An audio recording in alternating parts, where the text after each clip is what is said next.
Good evening. If you would like to include closed captioning to this presentation, please click the three dots found at the top right of the toolbar. In the drop-down menu, select Turn on Live Captions. Welcome to Southern California Edison's Wildfire Safety Community Livestream Meeting. My name is Jendi Birchfield, Vice President of Customer Operations at Southern California Edison. Thank you for joining us today for SCE's 2025 Wildfire Safety Community Meeting. We're joined today by our presenters and subject matter experts from wildfire, grid hardening, meteorology and fire science, PSPS operations, business resiliency, PSPS customer support, as well as local public affairs. A couple of housekeeping items while participants are still coming in. This is the second of 2 community meetings this month, with the same information being provided in each session. The cameras and microphones have been disabled for this call. If you have questions, please click on the Q&A icon and select Ask a Question and type in your question. Due to the volume of attendees and questions, the raise your hand feature will not be utilized during this meeting. We will answer questions in the chat or during the QA portion of the program. Participants can also upvote the items they wish to have answered. We will answer as many questions as we can. If you have questions specific to your neighborhood, please email us or put in the QA with your email address, and we will follow up with you directly. Our team will monitor the QA and provide responses for questions that are relevant to this presentation. Now let's get started with safety. In line with emergency preparedness, we have a very special video message from Orange County Fire Authority Chief Brian Fennessy. Please play the video.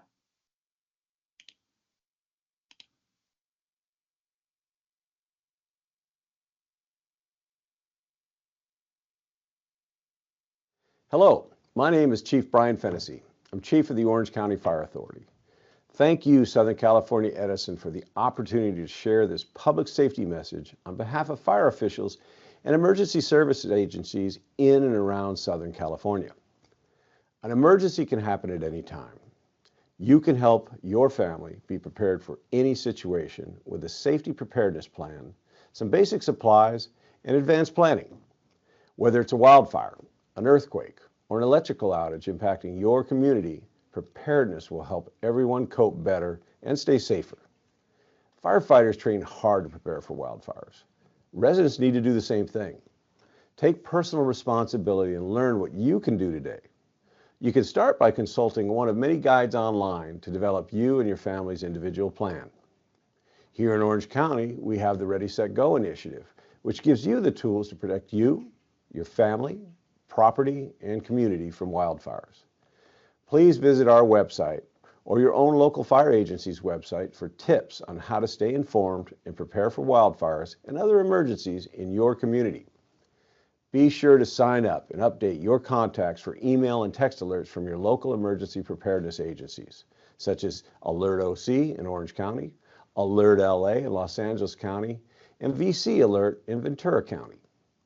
You also need to make sure you are signed up to receive SCE email and text alerts about outages near you, including Public Safety Power Shutoffs. Finally, to get ready for PSPS incidents, when SCE must de-energize power lines to prevent potential ignitions, be sure to take advantage of the various programs and tips SCE will be discussing in today's meeting. Remember, preparedness is a shared responsibility. By taking action now to prepare for disasters and emergency situations, we can protect ourselves, our families, and our communities. Thank you.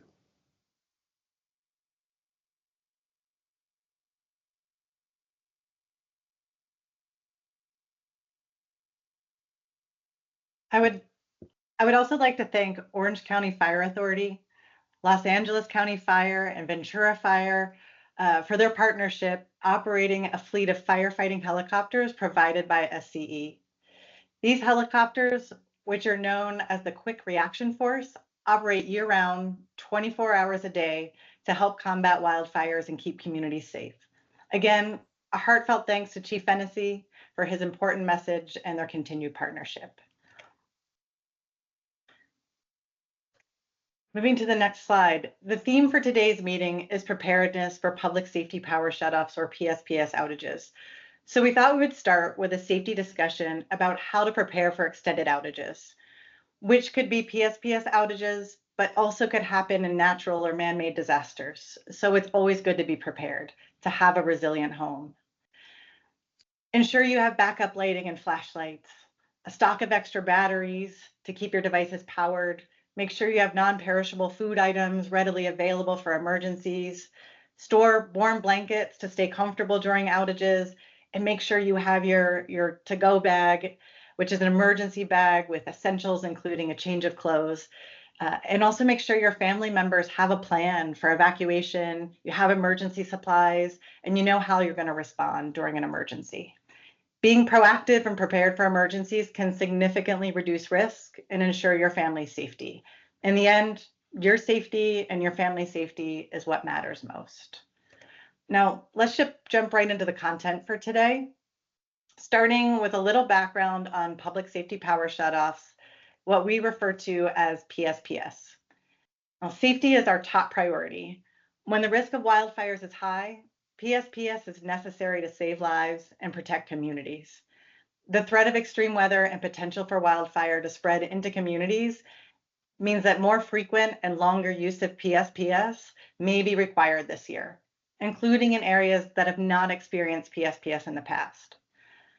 Losing power for any amount of time is a hardship. While it's frustrating and inconvenient, safety must come first. We continue to invest heavily in resiliency measures, including undergrounding power lines, installing coated wire called covered conductor, clearing vegetation near power lines, inspecting equipment for repairs and maintenance, and integrating advanced technologies to reduce the risk of wildfires by utility equipment. Understanding the importance of PSPS in reducing wildfire risk, now let's delve into the significant increase in acres burned in California over the past decade. Destructive wildfires in California look remarkably different than they used to. Looking at this slide, you can see the magnitude of change in wildfires in just the last 10 years. 15 of the 20 most destructive fires in California history have occurred since 2020 or since 2015. We have always had forest fires in California, but the scale of destruction has changed regardless of the source. Wildfires are now occurring more frequently in neighborhoods, not just forests. It's notable that we've already seen wildfires in the past month, even before the peak summer heat.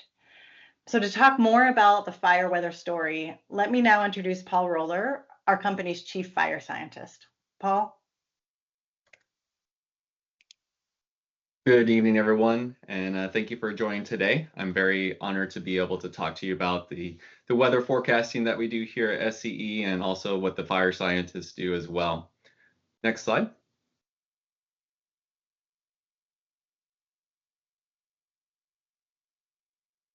All right, so one of the very first things that we did and are continuing to do is bolstering our situational awareness capabilities. Right now, we have over 1,800 weather stations that we've installed across the territory that give us feedback on the environmental conditions such as temperature, humidity, and of course, wind speed. That gives us feedback every 10 minutes, and that helps us keep track of what's actually going on out in the environment. We do also have weather modeling and fuel modeling. These go out to 7 days and help us, they're in-house and they help us keep track of the forecast going forward and when we should be really concerned about a weather system coming up. We also do fuel sampling that feeds into those fuel model forecasts, and we do have 16 fuel sampling sites with more planned to be installed later. But we only have 16 because we also have the government has sampling sites of their own. So we're putting sampling sites in to help fill the gaps where there's not already fuel sampling sites. And lastly, we do have our Wildfire HD cameras that we've installed 200 of across our territory. Now these cameras help monitor for smoke and help detect fires. Next slide. Okay, so little bit more about our weather forecasting and our forecasting capabilities. We do have a team of meteorologists. Right now, I think we're up to 8. Might be adding a few more to help staff up for these bigger events. And here we look at weather conditions, and we also do forecasts for the future to help forecast for these PSPS conditions. We also have a team of fire scientists that help analyze the state of the fuels and forecast those fuels going forward as well and how they interplay with each other. Next slide. Now, talking a little bit more about the monitoring. Once we're in a PSPS event, we do have those 1,800 weather stations that I mentioned, and those help us monitor the conditions and proactively de-energize circuits when we do see weather conditions approaching levels of concern. Now, we also have our forecasts that go out those up to 7 days that help us pinpoint areas to focus on. And so we'll also be monitoring all those locations.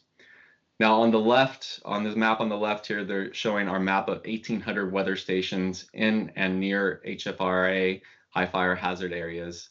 So you can see it's quite dense across our territory. And we use a dashboard, which you'll see on the right, bottom right, that helps us monitor all the conditions that those weather stations are reporting. Next slide. Now talking about our fuel spread modeling, we take our weather forecasts and our fuels and run fire simulations across the whole service territory to help determine the impact a wildfire might have on one of our communities. And we do this in a couple of ways. We can use a model to model individual fires once they have already started to see if they might impact our facilities, our infrastructure, and maybe we might have to de-energize our lines before that fire gets close to it. We also try to, when we finish a PSPS, we also like to monitor and look at what happened where we did turn off the circuit, right?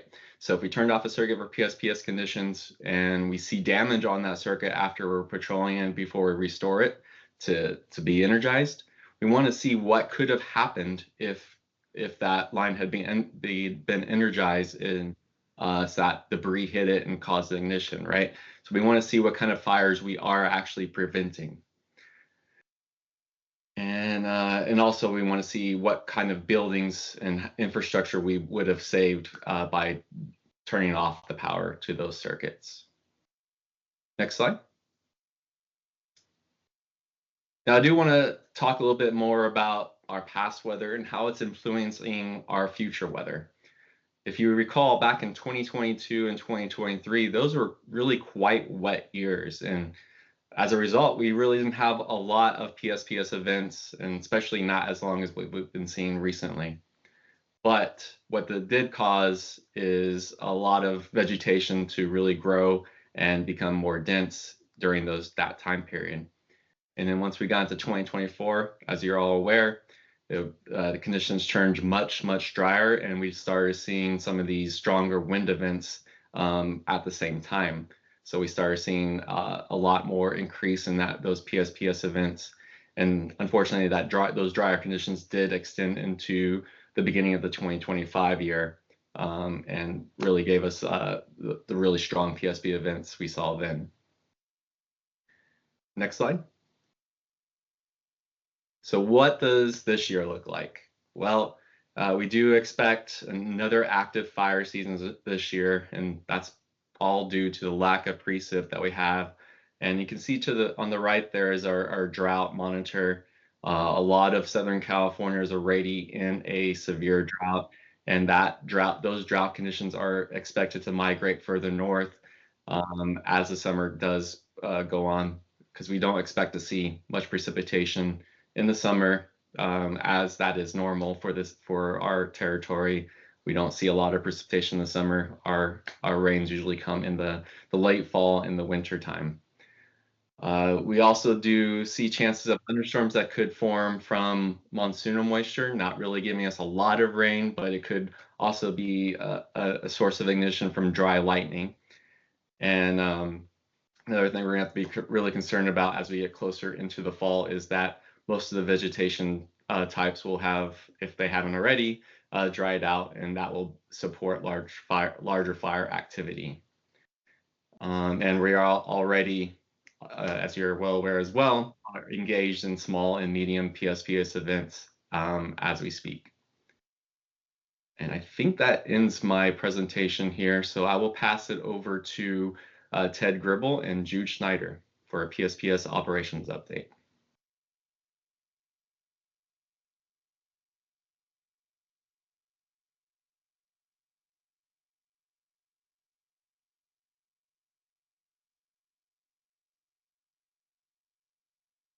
Hi there. Sorry about that. Looking for the mute button. I'm here. Sorry, Jude. My name's Ted Gribble. I'm a manager in our PSPS programs area. And go ahead, Jude. No, why don't you take it away with the next slide, Ted? Okay. Oh, okay. Gotcha. So really quick before we go to the next slide, to de-energize a circuit, we look at two separate criteria. The first is our fire potential index, or FPI, which considers how significant a fire could be based on the vegetation, moisture, humidity, and wind.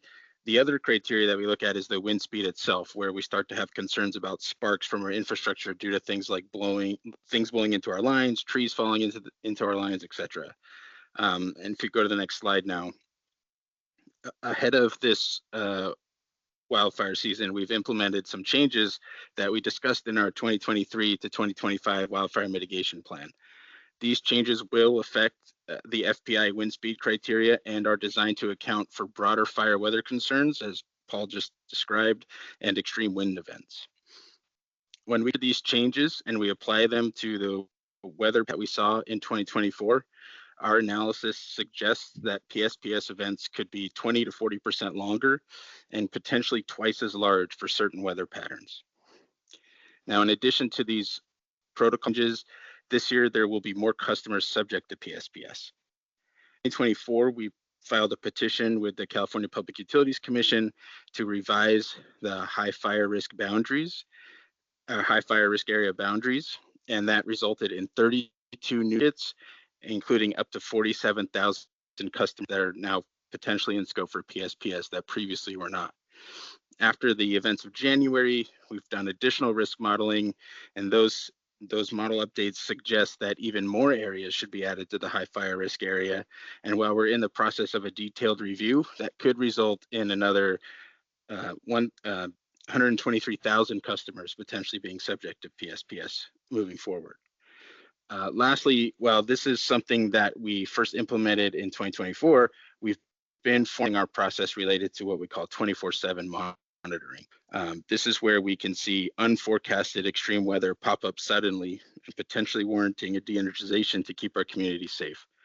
In these instances, it's not likely that we'll have time to notify customers in advance of the de-energizations, but we will follow up with notifications as soon as possible if it occurs. With that, I'll pass it over to Jude, who will talk a little bit more about our FPI and wind speed criteria and how we execute PSPS. Thank you, Ted.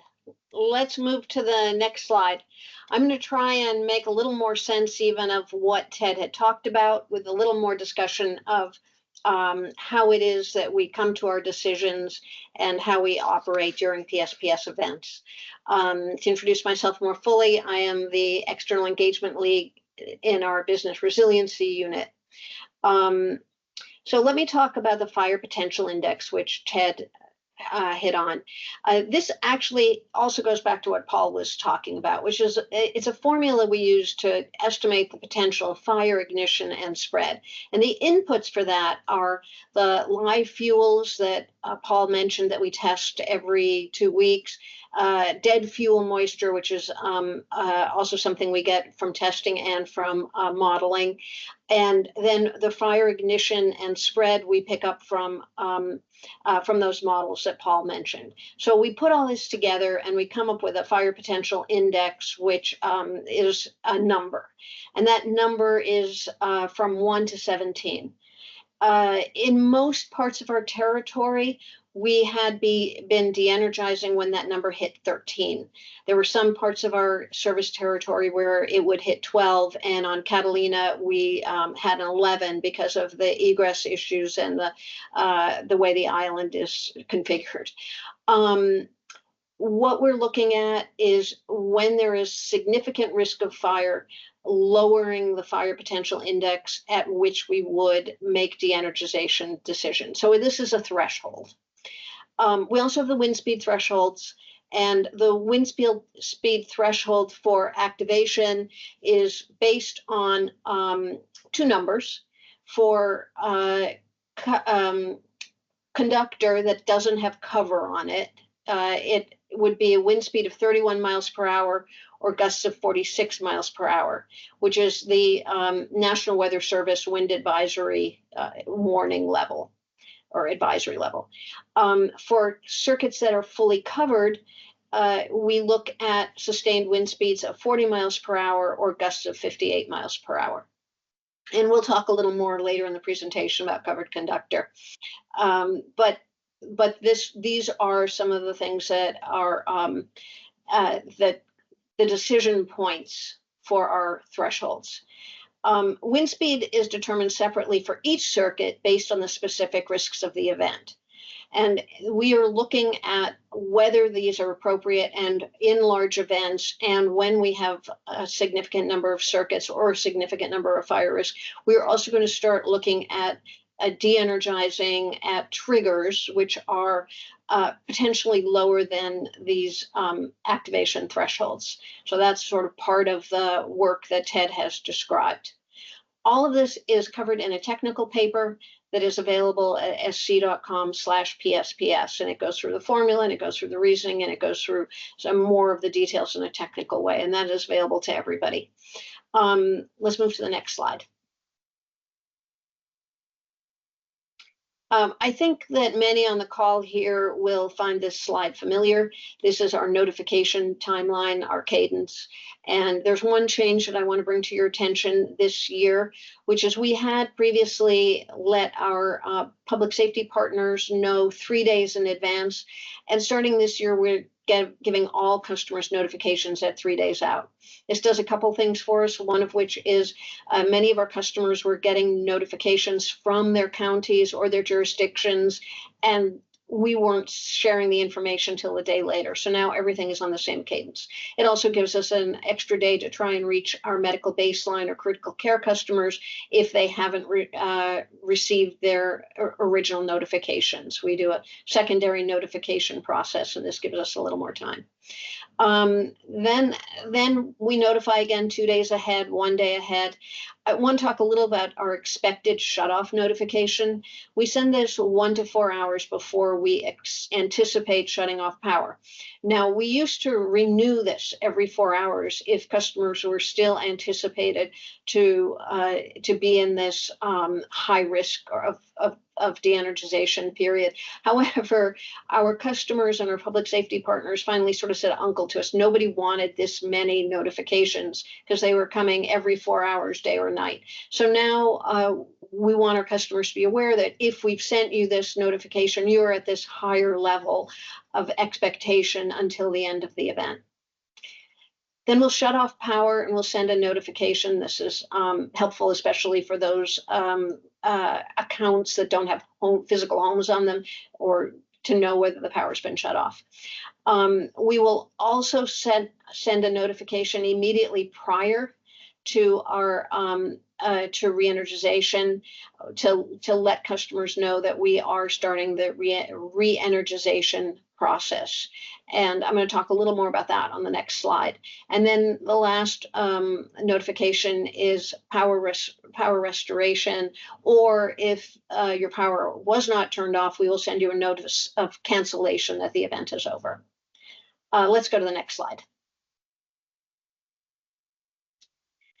We've talked a lot about the forecasting and modeling and calculating, but I also want you to know that we have people out in the field who are looking and feeling and seeing what's in the neighborhoods. And this is really important to us. So there are two types, there's actually three, and I'll talk about the third in a second, but there are two types of field operations that I want to bring to your attention on this slide. Pre-patrol. We go out up to 5 days before the event happens and we look for hazards. And we identify if there are any equipment conditions. On this last event, we went out in the field and we saw a tree that was dead that was close by and a line that might have been de-energized. And we sent someone out and we cut that down. So that reduces the fire risk and reduces the risk of PSPS. We identify also whether there's any equipment that needs fixing, and if we can, we get out there to fix it in advance. Then we send out live field observers, and you'll see that's a live field observer there with his binoculars, and he's looking at field conditions during the event. He has a handheld weather station called a Kestrel, which is on a stick.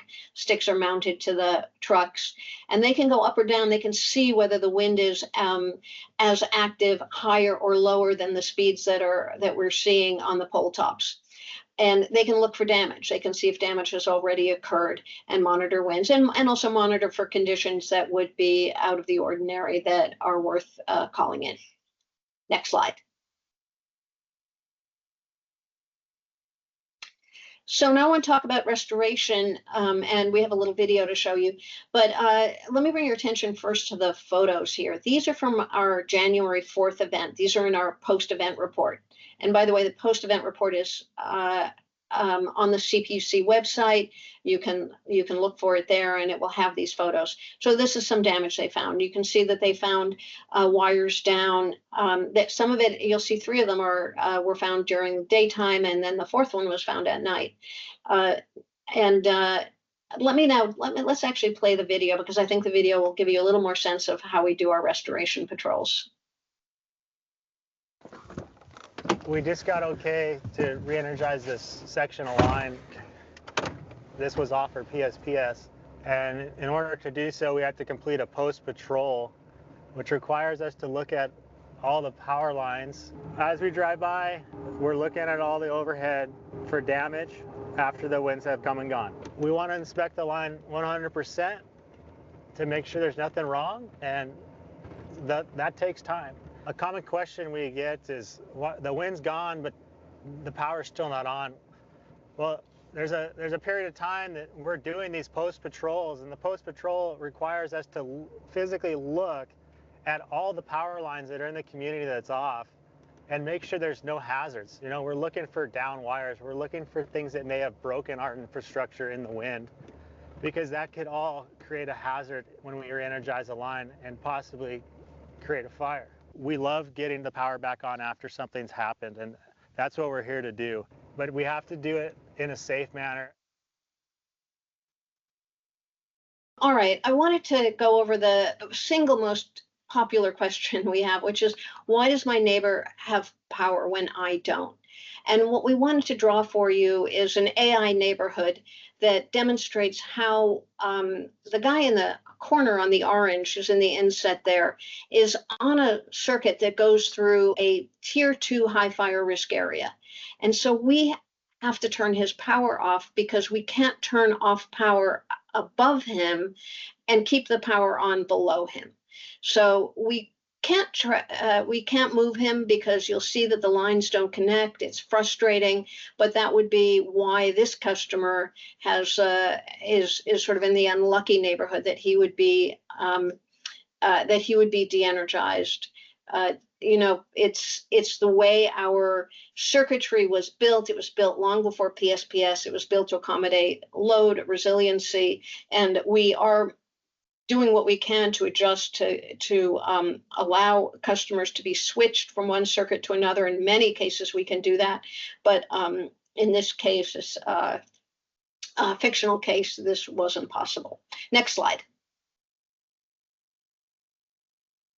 I want to pick up on something Jendi mentioned. She mentioned our QRF force of aerial firefighting assets, including the world's largest helitankers. And they also they were the only, I don't know if they're still the only, but they were certainly the first helitankers that had nighttime firefighting capability. And between January and May, we sent them up 34 times to respond to 9 fires. And the helicopters spend about 22 hours in the air at night and 10 hours during the day. And there's a Chinook that is associated with them that spent 54% of its time up in the air at night. And this has been very effective at supporting our firefighters, because during the night when the winds are down, you can make the most progress. But previously we haven't been able to actually get up there at night to fight the fires.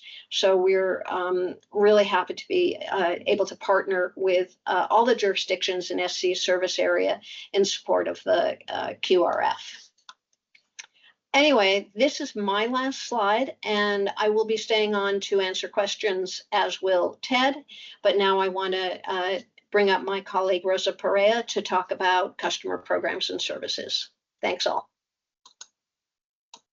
Thank you, Jude. Good evening, everyone. My name is Rosa Perea, Senior Manager of our PSPS Customer Support and Accessibility Team. Thank you all for joining us today.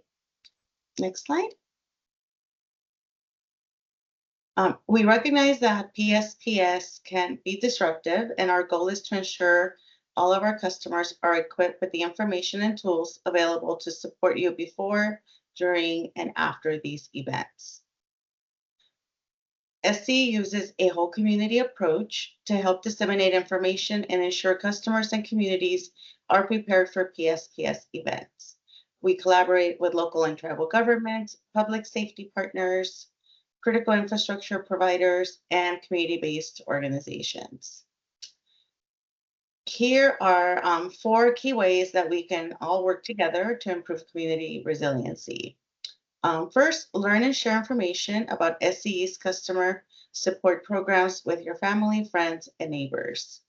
Improve your resiliency and emergency preparedness, both personal and commercial.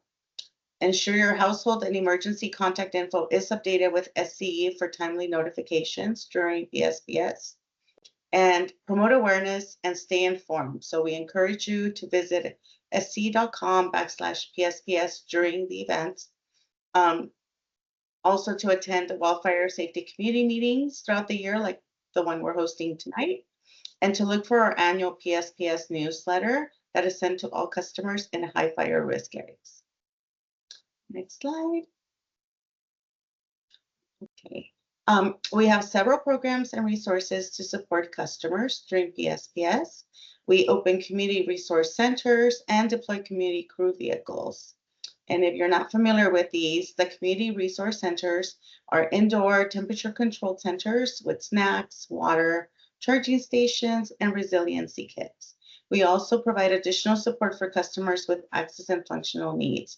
For example, individuals who may need additional assistance due to any condition that limits their ability to act in an emergency.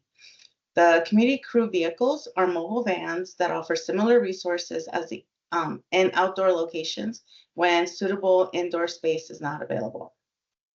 We also partner with 211, who offers free and confidential 24/7 care coordination, emergency planning, and referrals for food, transportation, and accommodations.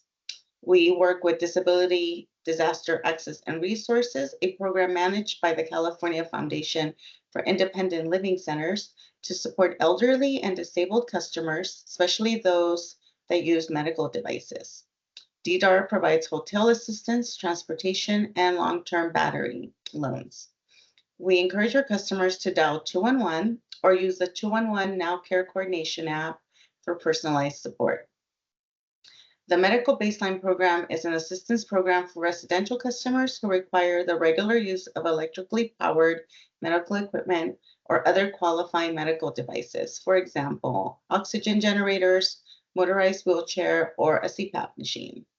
There is no income requirement, and the program helps offset electricity costs for customers that use medical equipment. If we can't reach customers who are enrolled in Medical Baseline during a PSPS, through their contact information on file, we will follow up with an in-person visit as necessary. So please help us spread the word. Enrollment in the Medical Baseline Program is critical for those customers that qualify. We offer several programs to help customers improve their resiliency as well. The Critical Care Backup Battery Program provides free battery plus a solar panel for qualifying customers enrolled in our Medical Baseline Program that reside in a high fire risk area.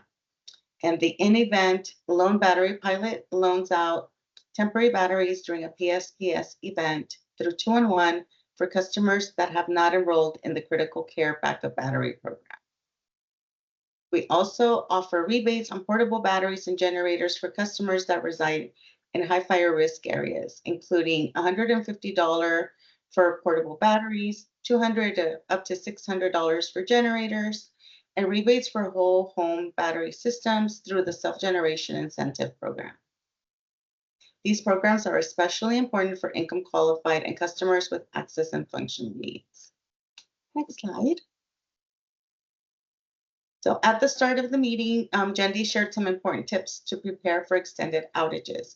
And I'd like to share some additional reminders to help us all be prepared for PSPS.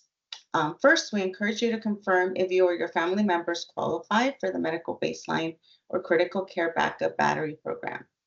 These programs provide additional support and notifications for those who rely on electricity for their medical needs. You should ensure that you have key phone numbers for doctors and family members easily accessible. It's important to learn how to open garage doors and gates manually, because if the power is out, those systems won't work. And familiarize yourself with your home's utility shutoff points, electricity, gas, water, and know how to turn them off and back on safely. If you're considering installing a home generator, you should always consult a licensed electrician to ensure it's installed safely and in compliance with local codes. And finally, create a family emergency plan if you don't have one yet, and make sure that you have emergency kits and go bags ready.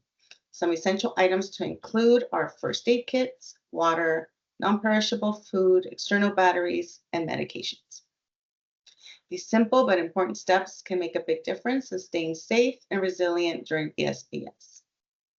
In the bottom left corner of the slide, you'll find information to help you download emergency preparedness guides that are available from SCE, the American Red Cross, the California Governor's Office of Emergency Services, and the U.S. Department of Homeland Security. Next slide. So to ensure our communities stay informed during PSPS, SCE provides notifications by email, text, and voice calls based on customers' preferences. Address level alerts are also available so that non-SCE account holders can stay informed.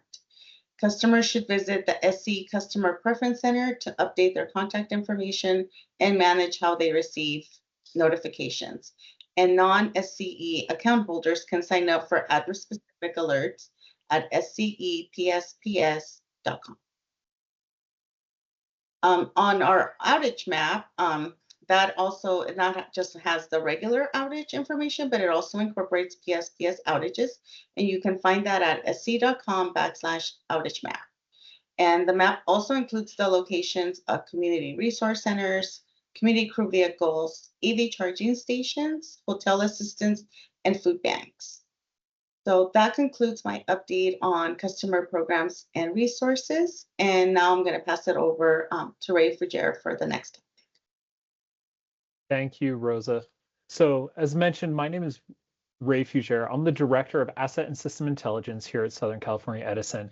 And I'm going to be highlighting some of the work we've done on our wildfire mitigation and grid hardening work that kind of helps to reduce the likelihood or the need for PSPS and also reduces the likelihood of wildfires associated with the SCE facilities.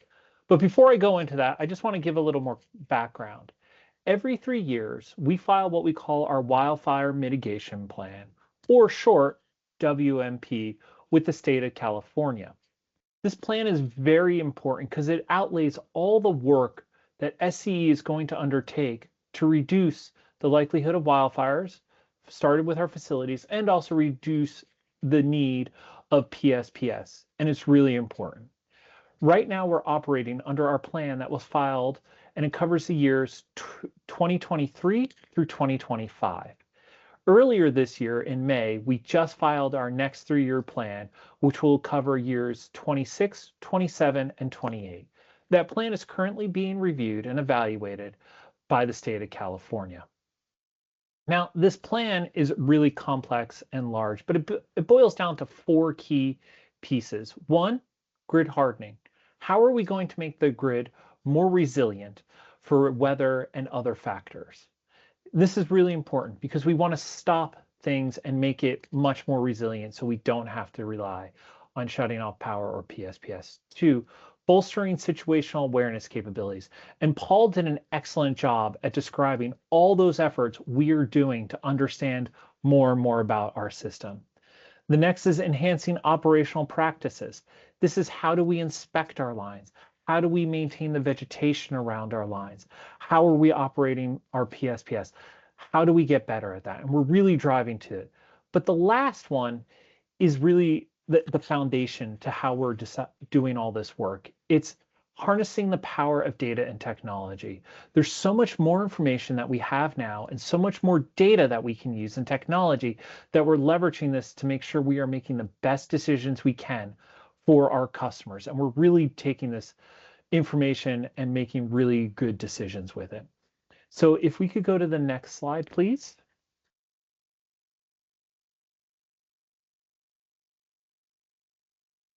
Next slide.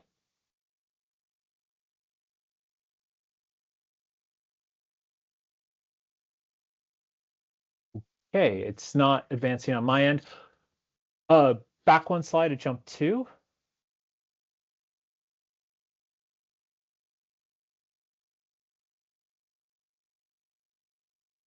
Okay, well, the slide, okay.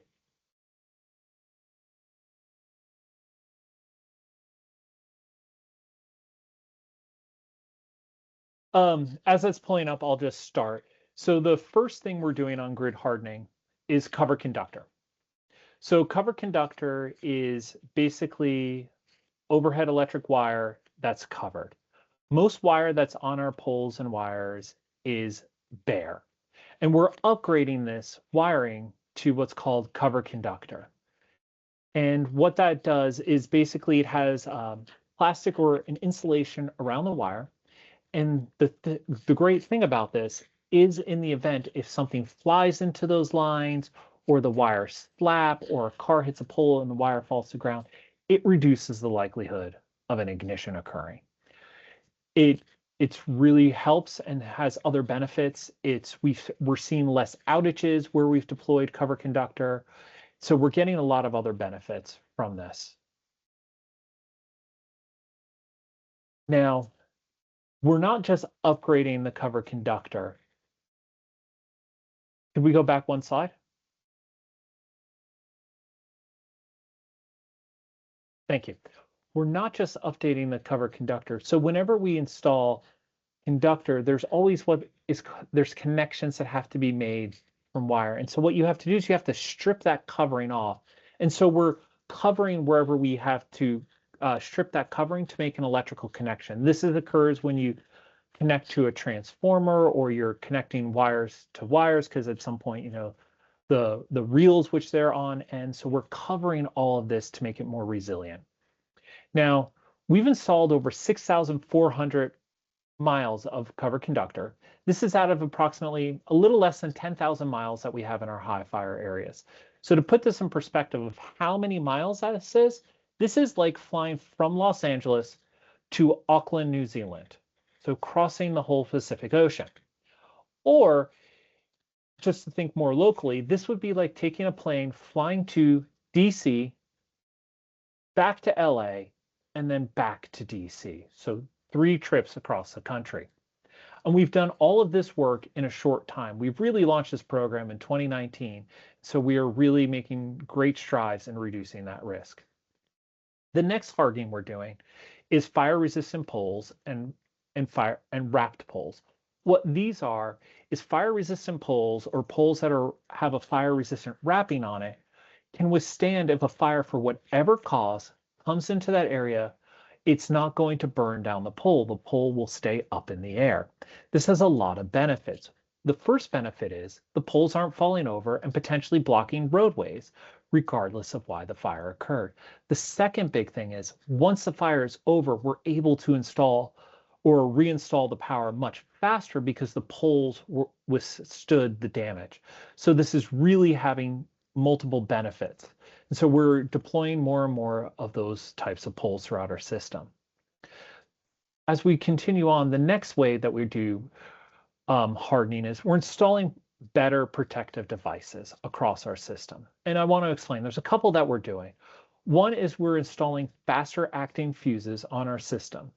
What this faster acting fuse does is when it detects a fault condition or an abnormality on the electrical system, it will operate faster. And when the fuse operates faster, it shuts off the power. The quicker we can shut off the power, the less likelihood there is to be a spark that could result in an ignition. On top of that, we've updated what our circuit breakers, very similar to what you have at your house, a circuit breaker that shuts off the power when it senses something abnormal on the system, it shuts it off. We're making those a little faster when there's fire weather conditions present. So in case something does happen, we want to reduce that time to reduce that energy that's released to stop a fire from occurring. So those are some of the ways we're updating protective systems. But there's also something else we're doing. We're also installing something that we've learned, and it's called Rapid Earth Fault Current Limiter, or REVCL for short. This is a technology that is used throughout Australia to reduce wildfires. We've partnered with our Australian utility peers, learned this technology, and we're starting to deploy this throughout our system. What this technology does is it senses the wires, and it can sense a voltage fluctuation on the wires and can shut off power extremely quick. We have done laboratory testing, and we have dropped wires onto dry brush in a laboratory environment, and it's not lighting it on fire. So we're deploying more and more of this to really get extra benefit. And we're looking to partner this with cover conductors so we can get a really good mitigation effectiveness. The next thing we are doing is targeted undergrounding. As the name implies, we're doing very localized undergrounding. We're focused on areas that have very high risks, and I'll talk more in detail in those in a second, but we want to underground those lines to nearly eliminate all wildfire risk in those areas. And so we have a program that will run through 2028 right now to do very specific locations to underground those miles. We've done about 40 miles system-wide so far, and we're aiming to do 30 plus miles this year. And we're looking to ramp that program up into the hundreds of miles in the next coming years. Last, and definitely not least, is transmission hardening. We're currently deploying strategies to harden our transmission system, such as larger spacing between conductors, bigger insulators, to make that system more robust so it can withstand higher winds and also reduce the likelihood of a wildfire occurring. So that's just some of the few mitigations we're deploying for hardening our electric system. Now, there's a lot of work to do in this space. As I mentioned, we have about 10,000 miles of distribution lines. So we had to come up with an approach to address this. So if we could move to the next slide, please. Thank you. We took a very data-centric approach. And so we looked at very different models and a lot of information to make sure we're deploying our mitigations in the appropriate areas and prioritizing them correctly. We looked at the fire risk areas, where our circuits were, fuel conditions, which basically, fancy word to say is what's the vegetation in the area, the population density, and also structure or building densities. We took that information and we modeled that, and we came up with we subdivided our high fire area into 3 areas. The first is severe risk areas, and these are the riskiest areas that we see on our system. And there's some variables we really looked at. One, egress constraints, which basically means if a fire did occur, could people who live there get out fast enough? Are there a lot of entry and exit ways in and out of that community? Extreme high wind areas. Will the winds exceed our cover conductor thresholds for PSPS? And extreme consequence areas. Where can you see a large fire occur? In those areas, that's where we are looking at, if it hadn't been hardened yet, to do our targeted undergrounding to really reduce those risks of wildfires. The next is high consequence areas. These are locations that you could see a fire get to about 300 acres in 8 hours based upon simulations to a little less than 10,000 acres. And in that range, we're looking to install cover conductor. We're also looking at locations where it exceeds our bare wire PSPS thresholds. We're upgrading that to cover conductor as well. And then other HFRA areas. These are areas that don't meet those other 2 locations. So we're working to harden those areas naturally over time. Our main focus has been to harden the severe risk and high consequence areas first, to buy down that risk for our customers that we serve. Now, that comes from a model. A model gives you great information, but we are not solely relying on the models. Every mile that we have in our high fire system, we have had a team of experts, engineers, our fire scientists, review those miles to make sure we are deploying the appropriate mitigation in those areas. And we did this by doing examinations based upon photos, satellite imagery, the actual field conditions, local weather specific conditions. So we are doing this to make sure we are adequately addressing that risk. We also took in the time to deploy mitigations. This is one of those things that I want people to understand is cover conductor, we're able to deploy it very quickly and have been able to execute up to 1,500 miles in a year versus undergrounding, which takes a lot longer because there's civil digging work in there. That could sometimes take 3-4 years to deploy. So we looked at that as well to make sure we're buying down that risk as fast as we can for our customers. So we want to make sure we looked at both of those factors. And if we could go to the next slide.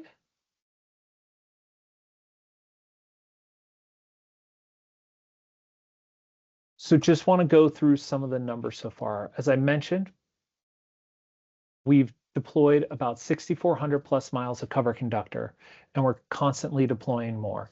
This year, we're aiming to install minimally another 500 miles of cover conductor. Since 2019, we've trimmed or removed over 2.5 million trees.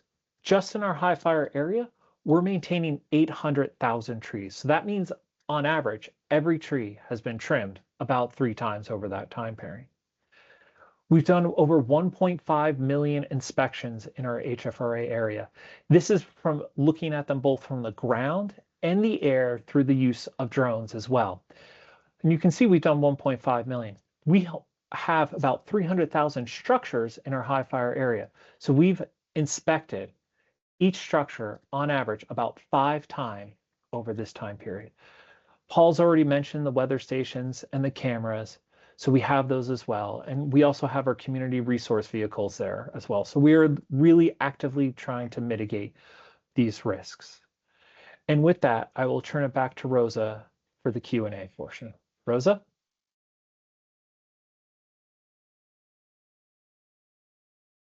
Thank you, Ray. And thank you to all our presenters for sharing important information with our customers today. The chat has been pretty busy. I see our staff's been supplying responses to some of the more frequently asked questions, but we do have some other ones that we are just going to answer live now. As a reminder, due to the volume of attendees and questions, the raise your hand feature will not be utilized in this meeting. So please ask your question in the chat and we will try and get through as many as we can. Then if you have any questions that are specific to your neighborhood, please email us or put them in the Q&A, but include your email address, and we will follow up with you directly. So let me go through one question I wanted to make sure we covered first. Somebody asked, Walker asked, will the recording be available for those who could not attend? And the answer is yes. Following today's meeting, a copy of the presentation will be posted on SCE.com and along with the recording, and then additionally an email will be sent to everyone who registered for the meeting with a copy of the presentation as well. So thank you for that question, Walker. And then the next question I have here was submitted on email, and we got a couple that were pre-submitted, I think, on email. The question is, why are PSPS events required in California and very few other places in the rest of the country? So Ted, I'm going to ask you to respond to that one.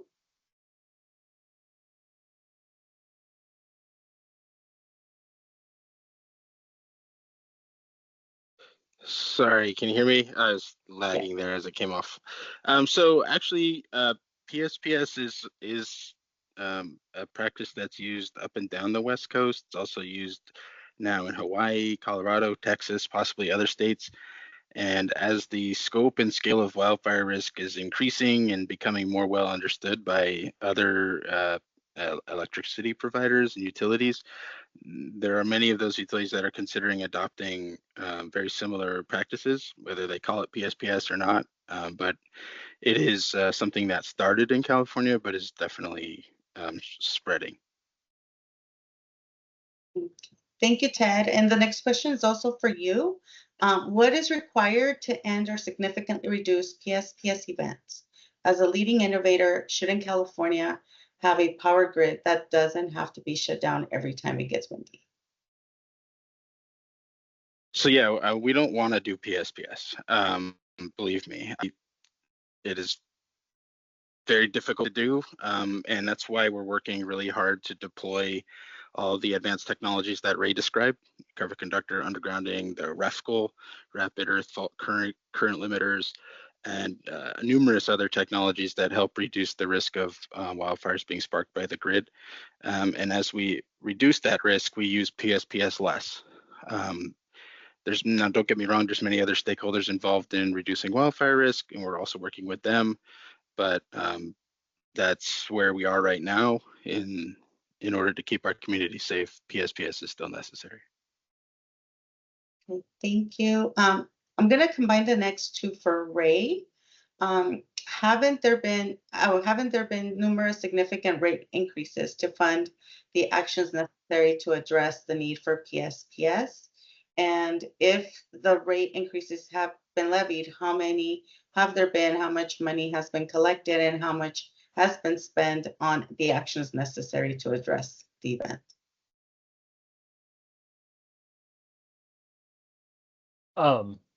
Yeah, I don't have the specifics on that, but because you emailed that question, we'll definitely look into it. I do not know how much money was collected off the top of my head for PSPS, but I will say this, that SCE is actively working to reduce the need, as Ted mentioned, for PSPS and drive down the wildfire risk. It is a lot, but when we look at it, the action of not doing something could be more. So we need to make sure that we are actively and continually driving down that risk, because as you could see from that slide that was shown at the start of this, wildfires have significantly got worse in California. So we need to make sure that we are constantly addressing that risk and taking the necessary steps to reduce risks for the communities that we serve. Thank you. Ted, this one is for you. When will PSPS events finally end in California? Could it be years or decades? Yeah, I tried to answer this in the prior question too, or touched on it. For the foreseeable, PSPS will likely be one of the tools in the toolbox to help wildfire risk. But again, as mentioned, we're working really hard, investing heavily in upgrades and technology necessary to reduce the risk, not have to use PSPS to eliminate the risk. Okay, thank you, Ted. And then one more for you from Lisa. Are drones used for patrols? Yeah, they absolutely are used for patrols, and that's something that we're looking to expand upon significantly moving forward. We're sort of buying them as soon as they're coming off the assembly line, and getting tens of our field personnel to to do all sorts of things, but especially to help expedite restoration following the subsidence of the dangerous weather conditions. Okay, thank you. Ray, back to you. Question from Joe Romo. In the past 5 days, we've had 2 power shutoffs, and we're going on our 2nd day of no power. How long does SCE plan to rely on power shutoffs as a solution to wildfire risk? Is it a short-term Band-Aid or your long-term strategy? So it's PSPS is always going to be a tool in our toolbox, and it is one of our it's the thing we don't want to do. But there are some times that the weather is so extreme that there could be a catastrophic wildfire. So we are going to use that. However, as I mentioned, we are continuing to harden our grid to reduce those risks and likelihood of wildfire. So we are deploying cover conductor. We're doing undergrounding. We are installing faster acting fuses, updating our circuit breakers to have better protection. So we're doing all these things to reduce that reliance on PSPS. So we will be continually hardening our system to try to reduce those impacts of it. But if weather occurs that is so extreme and represents a risk to our customers, it will be a measure that we do use to make sure we are protecting our customers. Okay, thank you. Jude, this one is for you. From Christy Russell. How do we find out if we're going to be on an expanded circuit?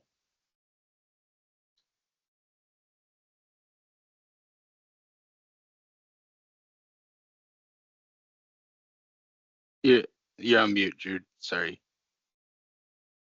The customers who are on those 32 expanded circuits will have heard, they will have gotten an email or letter from us explaining that they are now in high fire risk areas and on a PSPS potential circuit.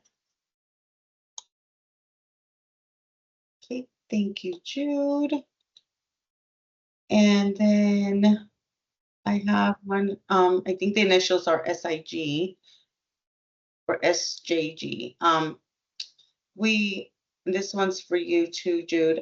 We are not in a designated high fire area. SC keeps shutting off our power. Many on our street are never shut off.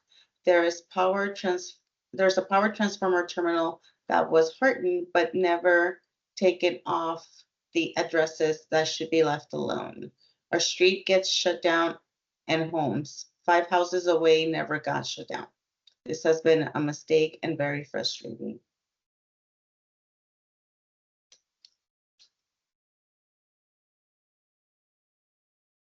Muted again, Jude. Sorry. Okay, I'm an idiot. I think there might be a similar question, Rosa, as well about customers who are undergrounded. I'd love to address both of those at once. But let me start. I'm going to, if it's okay, I'm going to take over the screen. I want to share something with you that's actually I just saw for the first time today.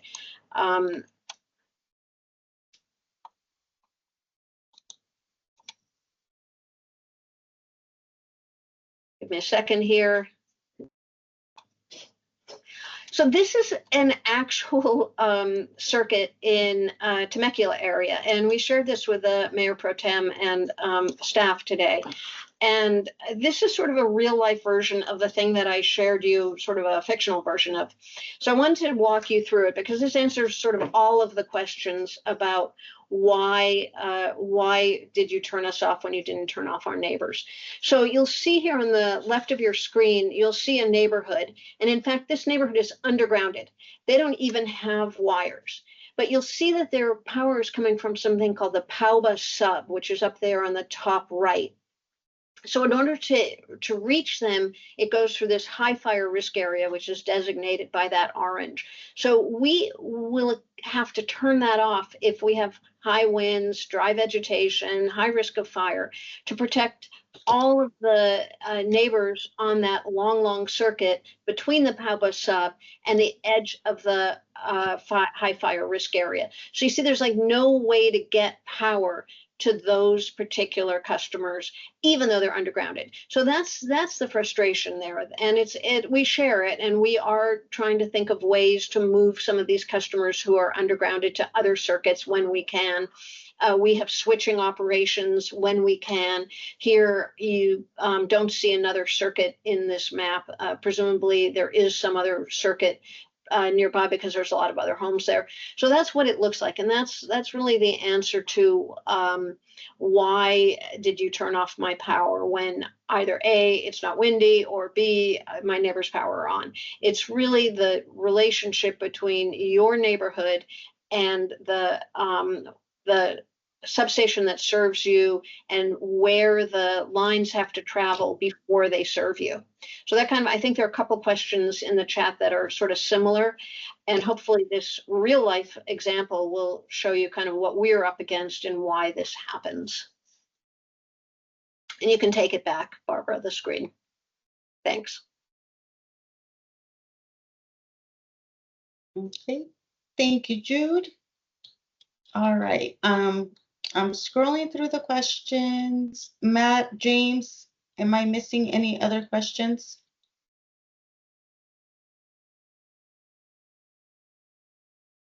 I need a second set of eyes, please. Yes, we have a question from Sandra Behrens. We haven't had a chance to post it, but her question is, will a whole house generator be affected by a power outage? I can try to take that if you'd like. Depending on connected, hypothetically, no, it would not be. That's the point of a whole house generator. They can provide a backup source of power when the service from the utility is lost.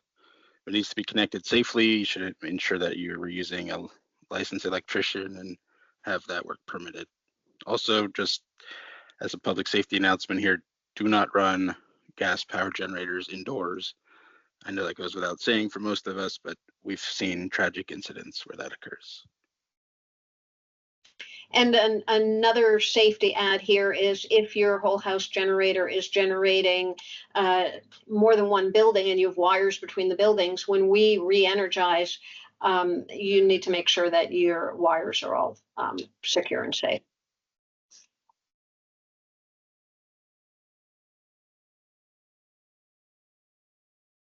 Thank you. I think I just saw another one come through from Stacy. I serve on the Topanga Town Council. Is there a way for SCE to put a resident or business circuit number and sub-segment numbers on the individual's phone bill? That would be really helpful knowing this information during a power outage. Thank you. Ted, do you want to take that one?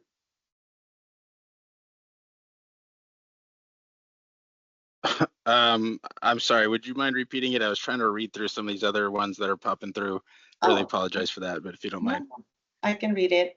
It's from Stacy Sledge. I serve on the Topanga Town Council.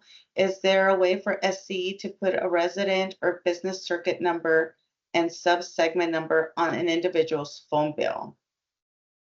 This would be helpful knowing this information during a power outage. Okay, I think what I'm hearing is more information to the customer, and in this case is asked on the bill with like the circuit name, the segment, and things like that. Mm-hmm.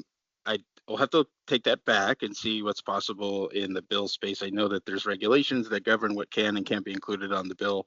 But I will say we are working very quickly to improve the amount of information that's available to customers when they visit our website, including the circuit that you're on, including ways to see what the situation is as far as wind speed and such goes around your area. So keep looking there if you're affected by PSPS for better information. I wanted to add that we are going to be providing the circuit names on sc.com on the pop-ups for each one of the PSPS events in the polygons. So you will see the name of the circuit. Thank you, Ted and Jude. And Jude, back to you. Christine had a comment. I understand the answer, Jude, but how can we know when this will be fixed? Do you have a timeline? I think that really kind of goes back to what Ted was saying, and the question is, when will we end PSPS? I think, or if you're talking about the sort of switching issues, sometimes there's very little we can do, because the way that we have been set up is for overall system resiliency and load balance, and we do try when we can, and with our covered conductor and with our targeted undergrounding, to address those kind of anomalies. But there are a lot of anomalies, and also our system is dynamic, so things change for various reasons all the time. So we're never going to be able to get to a place where we don't have some customers who are out because they're at the edge of an area that is subject to high fire risk area issues, even if they're just outside, or even if they're undergrounded. So we try, and we're sensitive to it, but it's not a solve yet. Thank you, Jude. I have one more for Ted. How does most of the rest of the country operate power safely without PSPS? So I mentioned this, but most of the rest of the country doesn't have the extreme high fire risk that California has. There are, though, other portions of the that do have that risk, and we've seen those fires occur over decade, 5 years, and as you get sort of more closer to current time, you've seen particularly devastating fires in Hawaii, in Colorado, in Texas, up in Oregon recently, and those utilities are all looking at PSPS now as well. And we're even seeing forest fires out in the East Coast and the Northeast, in areas that I don't think any of us had that on our bingo card. But this is just the world that we're living in right now, and this is a necessary tool for us to help reduce the risk to our communities. But nobody likes to do it. No, we do not. And then there was a second question also from David Escaros. How can we help put an end to the need for PSPS?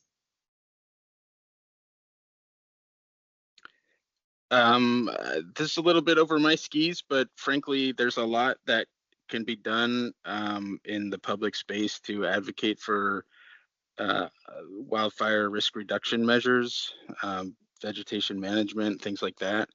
And all of that contributes to reducing the wildfire risk, which is what we're also trying to address with PSPS. So anything that you could do, talking to your electeds and others to encourage more active mitigations is a good idea. Thank you, Ted. Matt, James, anything else that has come through?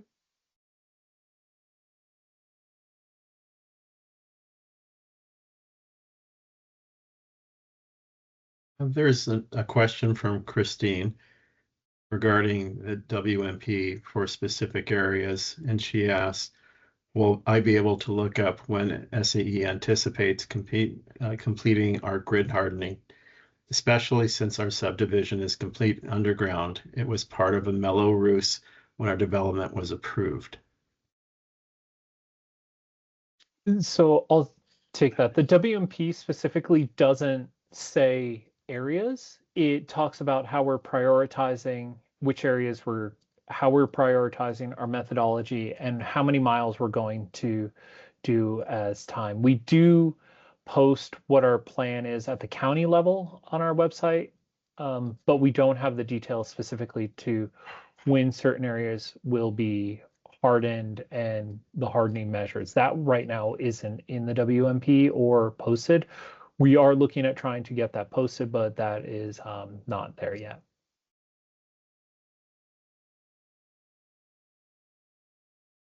Thank you. Okay. I'm waiting to see if another one came through. I have one I want to answer. I don't know whether it was published or posted, but I liked it a lot, so I'd like to answer it. And somebody said, why is it that we keep talking about de-energization instead of shutoffs? And thank you for saying that. It's a good reminder because we do get really technical, and we should be saying shutoff instead of de-energization. 2 syllables instead of 4 or 5. So thanks for the reminder, and we'll try harder on that. Okay, thank you, Jude. We're scanning the chat for more questions.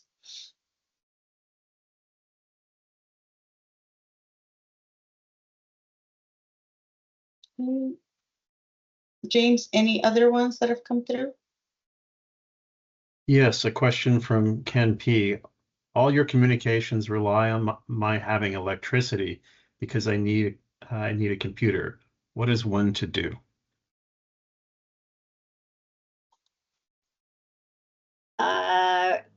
One of the things that we would like to encourage you to do is to get a small portable battery.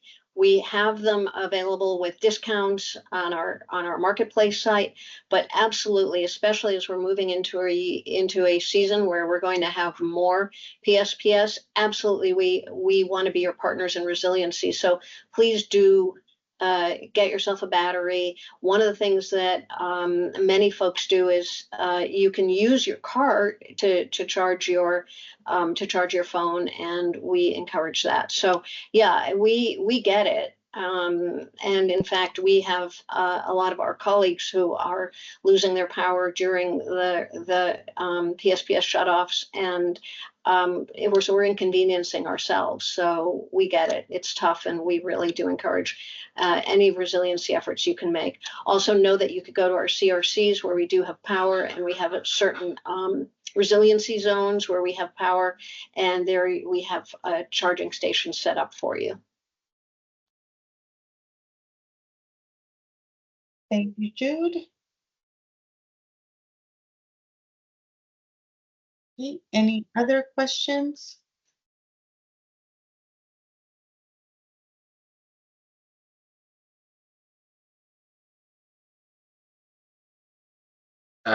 There's one that popped up about just now being put in a fire area. Does this affect home insurance? SCE's designation of high fire risk area is not, as far as we're aware, not the same one that home insurance companies are using to dictate what your premium to be. There are other maps that are produced by the state, however, that likely used. And if you haven't yet, it may be worth looking at the fire hazard severity zone maps by CAL FIRE, which may give you some indication of whether now all of a sudden in a high fire area, which may affect your insurance. But that is not something that CE is in control.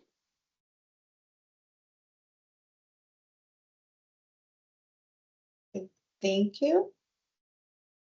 Okay, James, we're starting to come up on time. Are there any other questions that we can respond to before we close out?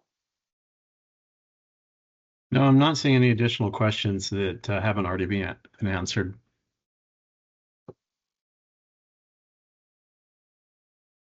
Okay, thank you.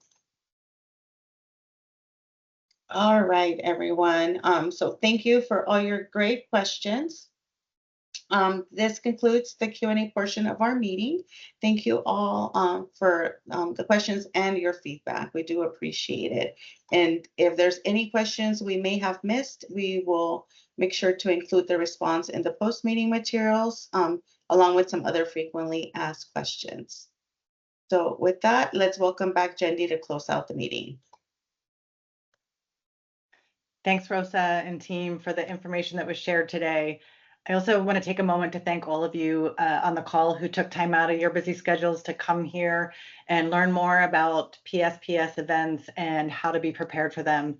The slide you're seeing in the presentation right now has some helpful links and websites. We will be sharing this presentation material with you, so please keep a copy of the slide handy in case you need it for reference. And as Rosa mentioned, if you have a specific question that we didn't answer or that's specific to your area, you can grab the email from here and send us an email and we will get back to you. Thank you for your participation this evening. Using the QR code on the screen, if we go to the next slide. Feel free to complete the survey and provide feedback about the event. In addition, the survey link and presentation is going to be emailed to everyone that registered for the event. This meeting has also been recorded, and we will post the recording on our website in a few days, as well as other information and resources. So thank you again for attending, and have a great evening.